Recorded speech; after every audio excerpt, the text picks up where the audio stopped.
Pourquoi il y a de la violence? Parce que je n'ai pas parlé de cette question. J'ai dit quelle est notre attitude, quelle est la prière de demande face à ça. Pourquoi? Ça, c'est tout un autre sujet qu'on pourrait discuter un autre soir. Mais ce que je voudrais dire, c'est que juste un petit brin de réponse à ça. C'est que en nous créant, il y a juste Dieu qui est Dieu, qui est parfait. Donc, ce que Dieu crée doit être créature. Donc, une créature, c'est fini, c'est imparfait. Donc, la création implique une expérience d'imperfection. L'imperfection du monde, où il y a des inondations, puis il y a des tremblements de terre. L'imperfection de nos cœurs, qui choisissent le mal plutôt que de choisir le bien. Ça fait partie de notre expérience de créature. Dieu, là-dedans, il veut notre bonheur.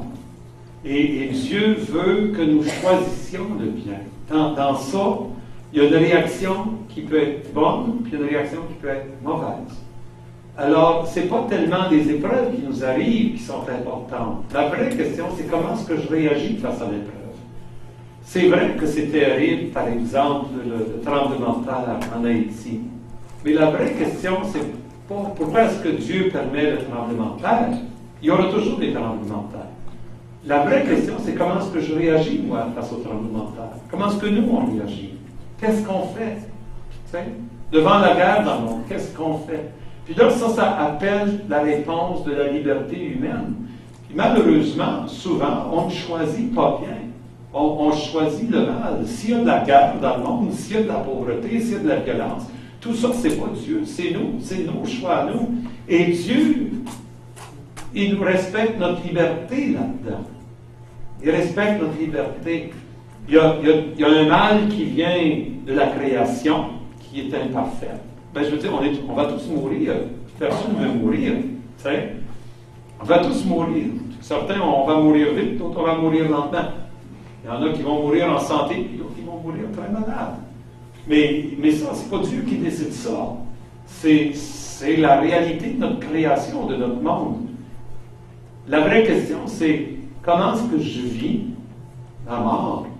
Puis comment est-ce que j'accompagne d'autres à vivre la mort? Ça fait un petit peu de sens, ce que je suis en train de dire? Il y aurait toute une soirée, peut-être que ce sera un autre entretien, ça. Mais c'est toute la question du mal dans le monde. Mais ce que je vous propose ce soir, c'est de voir le mal comme étant... Moi, je me dis, Jésus, quand il est mort sur la croix, il a transformé son mal, cette violence-là, sa mort, en un geste d'amour. Alors, la question qui nous est posée, c'est comment est-ce qu'on peut transformer les épreuves qui sont les nôtres en occasion d'aimer.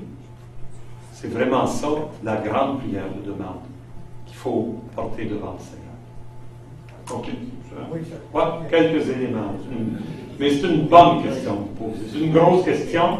C'est une question qui nous met devant le mystère de la vie. Quand on va être devant, avec le bon Dieu, on va avoir une grande conversation à propos de ça.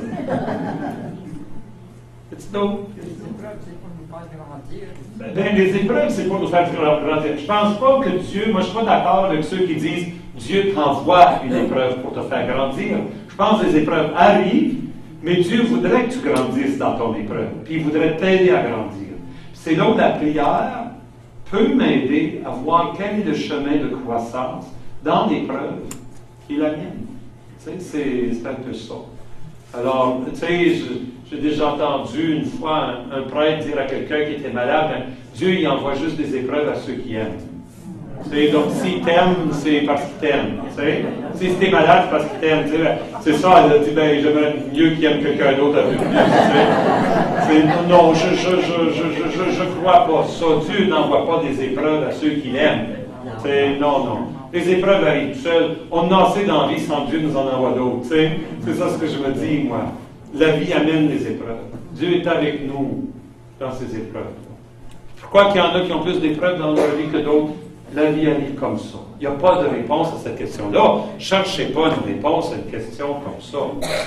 savez, la Bible se demandait, Job se demandait comment se fait que lui souffrait, lui qui avait été bon, puis son voisin qui avait été méchant, il ne souffrait pas. Il n'a jamais trouvé la réponse à celle-là, puis on n'en trouvera pas nous autres non plus. Oui. On peut dire quand même, dans nos épreuves, on s'aperçoit que tout concourt au bien de ceux qui aiment Dieu. Moi, je crois vraiment. Ça, c'est une phrase.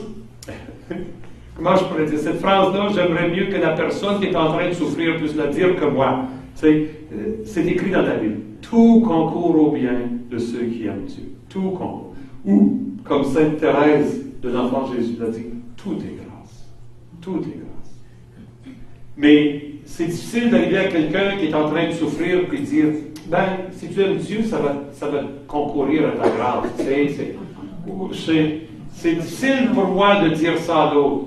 Mais si je peux aider l'autre à découvrir ça, pour qu'elle, cette personne-là, puisse le dire d'elle-même, j'ai découvert que dans mon épreuve, Dieu m'a aidé à grandir. C'est devenu pour moi une grâce. Au point où j'ai rencontré des personnes qui sont handicapées, mais qui reconnaissent qu'à cause de handicap, elles ont un cœur plus grand aujourd'hui. Puis elles disent, je ne voudrais pas ne pas être handicapée. Parce que si je n'avais pas eu cet accident-là, je ne serais pas la personne que je suis aujourd'hui. Mais je ne suis pas pour dire ça, la personne qui vient d'avoir l'accident. Là. Comprenez, la personne qui vient d'avoir l'accident, je veux juste l'accompagner. Parce que c'est assez dur d'avaler l'accident sans commencer à lui dire, ben, le Seigneur m'a aidé à grandir là-dedans. Tu sais, il faut être attentif à ce qu'on dit. Hein? Justement, c'est ça. Et puis ma fille aujourd'hui a dit, je ne ferais pas le bien que je fais assis dans mon fauteuil roulant. Ah, je ne ferais pas le bien que je fais si je n'étais pas assis dans mon fauteuil roulant. Ah, ça c'est votre fille qui a dit ça. Mais vous voyez, je ne pensais pas ça. Là. Mais vous voyez, moi, je pense que c'est ça. On découvre.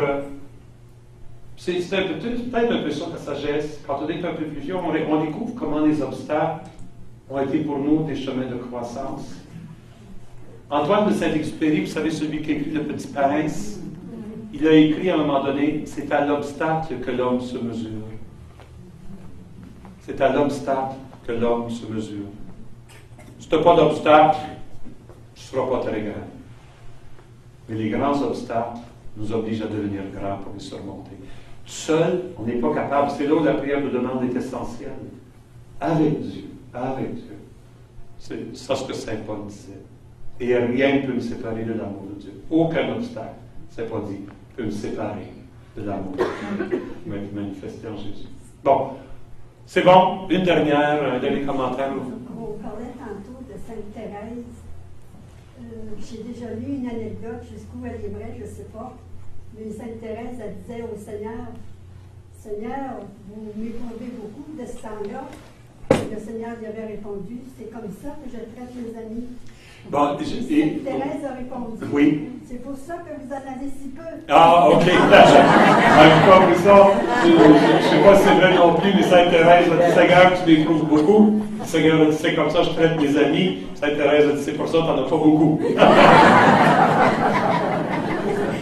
Mais je peux dire ceci, que les grands maîtres spirituels, tous les grands maîtres spirituels sont d'accord avec ceci. Quand on commence à cheminer dans la vie de prière, de façon sérieuse, souvent au début du cheminement, la vie de prière elle est pleine de grâce, de grâce sensible. Tu vas aller prier et puis le temps de prière est un temps qui te repose, ça te remplit le cœur, tu sors de la prière joyeux, heureux. C'est nourrissant, c'est apaisant, tu sens vraiment la présence de Dieu.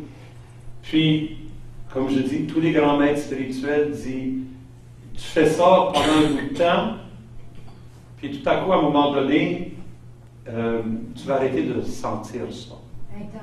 Tu vas ressentir des moments secs dans la prière. Tu vas sentir la sécheresse de la prière. Tu sentiras non plus la présence, mais l'absence de Dieu. Tu sentiras comme si tu es seul. Le temps de la prière s'éternise, devient long, long, long. Tu n'as aucune satisfaction à la prière, tu n'as aucune joie à la prière. C'est là où les grands maîtres spirituels disent, c'est là où tu commences vraiment à prier. Parce que c'est là où Dieu t'a enlevé toutes les petites sucreries pour t'obliger à te centrer sur l'essentiel. Dans la prière, l'essentiel n'est pas des sentiments, des émotions. L'essentiel, c'est Dieu. C'est Dieu. Et c'est dans ce sens-là, je pense qu'il faut comprendre ce que Sainte Thérèse est en train de dire. Tu m'éprouves, dans le sens que je viens de la prière puis je goûte plus ces petites joies-là. Puis Jésus dit, je n'éprouve que ceux que j'aime. En d'autres mots, ceux qui veulent vraiment entrer dans mon amour, il y a un temps de purification. Il y a un temps de purification. De ceux à qui beaucoup a été donné, beaucoup sera demandé. C'est dans ce sens-là. Ça, c'est vrai dans nos relations humaines. Être ami comme ça avec quelqu'un, c'est facile. Quelqu'un avec qui tu prends un café à Tim Hortons, tu fais de temps en temps. Facile d'être ami avec quelqu'un comme ça. Vraiment devenir l'ami de quelqu'un, là, ça commence à être exigeant. Parce que là, tu te rends compte qu'il faut que tu sacrifies des choses. Il faut que tu laisses de côté des choses. Il faut que tu te donnes. Il faut que tu te dépenses. Puis aimer quelqu'un jusqu'au bout, ah ben là, ça coûte. Ça coûte.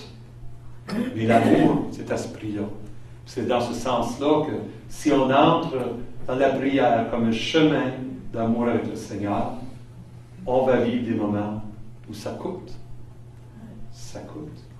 Mais ce sont les moments qui vont nous aider à vraiment creuser, approfondir et découvrir jusqu'à quel point Dieu nous aime. Et je finis avec ça. D'accord? Merci beaucoup pour votre présence.